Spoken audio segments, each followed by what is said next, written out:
Hi. So this is your pre-work before the challenge starts because in order for you to kind of buy into the things that I'm going to be teaching you during the challenge, it's going to be really helpful for you to have a framework and to understand where I'm coming from with this theory and to really get kind of a big picture of where I'm going with this and why I'm doing the challenge the way I am. And so I'm going to put this in writing, but you can also watch it on this video if you would prefer. And it might be easier to understand if you watch it here and let me explain it to you. So, why is it difficult for us to change behavior? One of the main reasons is because when we think about our future, we're in this kind of constant battle between our current self and our future self. Our current self who wants to eat the cookie, and the future self who wants to reduce sugar and control inflammation in our body. Uh, and there's several reasons that we as people have this battle between our current self and our future self. Another example is the current self wants to go on vacation. As I sit here recording from a hotel room, the future self wants to be able to retire someday. So do you go on vacation or do you put that money back and retire someday? Now, again, I'm not making value judgments. Obviously, I just said I'm on vacation. But one of the main reasons that we have this battle between our current self and our future self is because as people we have what's called a end of history illusion. And what that means is basically we underestimate the amount that we're going to change in the future. So it's our human tendency to overvalue immediate gains over delaying gratification or delaying different things so that we will benefit in the future. So what we know about human nature is that we'll only delay gratification if the delay has a huge intangible payoff. So another kind of theory around why we devalue our future self is called temporal discounting. And that basically means the tendency to devalue the future. So we believe that the way we are now is the way we're always going to be. And we have a really hard time seeing ourselves in the future and therefore prioritizing it. I did a webinar with Benjamin Hardy, who is a psychologist who does a lot of work around motivation, and he did a great example. He had the people on the webinar pull out a piece of paper and write down what they were doing at the new year at 2010. So thinking about yourself 10 years ago and what was different about your life. I had a 10-year-old instead of a college student. I lived in a house instead of a townhouse. I worked running nonprofits instead of for a large IT company. So there's just a million things that were really different about my life then. And I couldn't have imagined 10 years, now and the eve of 2020 practically, how my life would be different. And so when you do that exercise and think about 10 years ago and how much you've changed and how little of it you could have predicted, it can help you think about valuing the future. So to come back to context, all of this I'm talking about because I want to lay the groundwork for why it is so difficult to act on the goals that you feel like are really important to make the changes that you want to change in your life. So you're here because you want to dance more, you want to drill more, maybe you want to exercise more, maybe you just want to be part of a community. But all of those things are important decisions, but why is it so difficult when we want to do something really bad to follow through with doing it? That's what we're talking about right now. So the other reason that it's difficult to change behavior is because we've all been taught this fallacy that if we practice willpower just like a muscle, it's going to become stronger. And that's not really true. And research shows that's not true. But also our just kind of gut instinct and sense of self tells us that it's true. How often have you decided, I'm going to cut out sugar today, and you do great all day long until after dinner? It's not something magical about after dinner. It's because our willpower fatigues as the day goes on. It doesn't get stronger the more you practice it. Actually, it gets weaker the more time passes, and you start out strong and then you feel like you're not succeeding. So, willpower is a very ineffective tool to use to change behavior. And it can also be detrimental to your emotional and physical health, especially when you fail.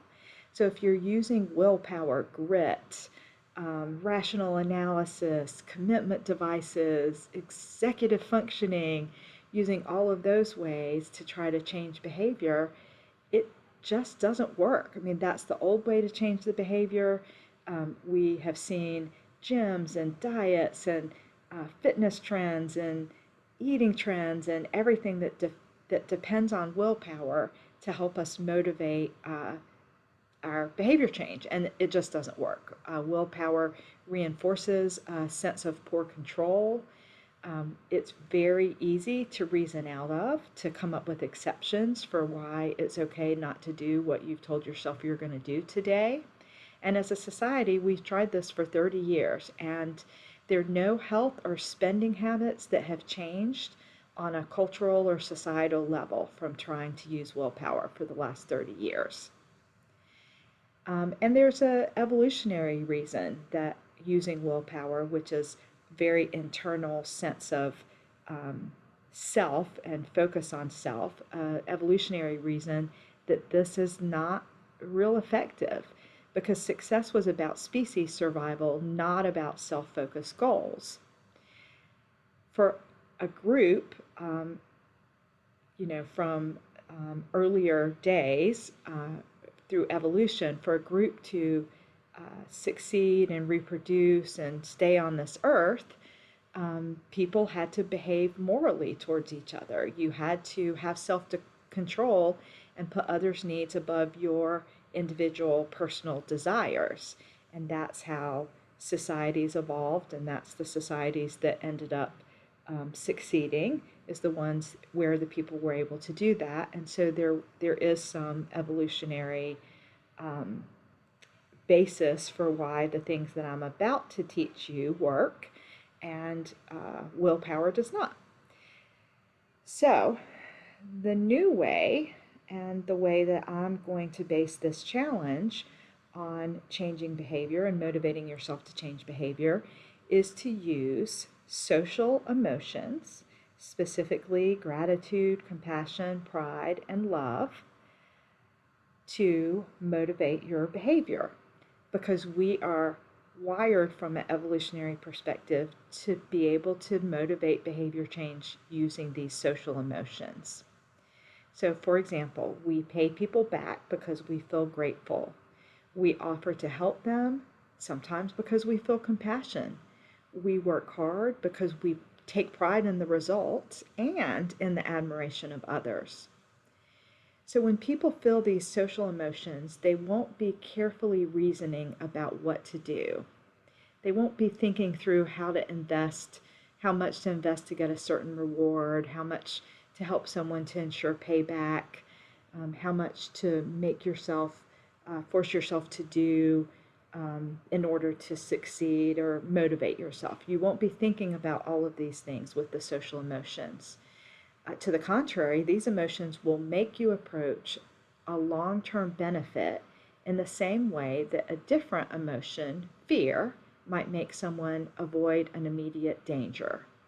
So emotions are mental shortcuts. They automatically influence what we expect to happen and what we value. And to the extent that we invest not only in the future, but also in others, saving and sacrificing should become more easy. So these social emotions naturally encourage self-control and patience. And there's a lot of research for this. Feeling compassion and pride and gratitude increases perseverance on difficult tasks by 30%. It doubles the self-control that people show on delayed gratification experiments. There's evidence that increasing these social emotions results in better academic performance, certainly a greater willingness to exercise and eat healthily.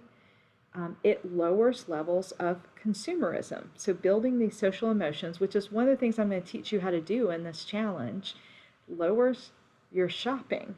And I definitely think that's true. That's absolutely the case for me as someone who has practiced, had a gratitude practice for a couple of years now. The other thing it does is it lowers the levels of tobacco and alcohol use. And this is based on research. This is not just me kind of making stuff up.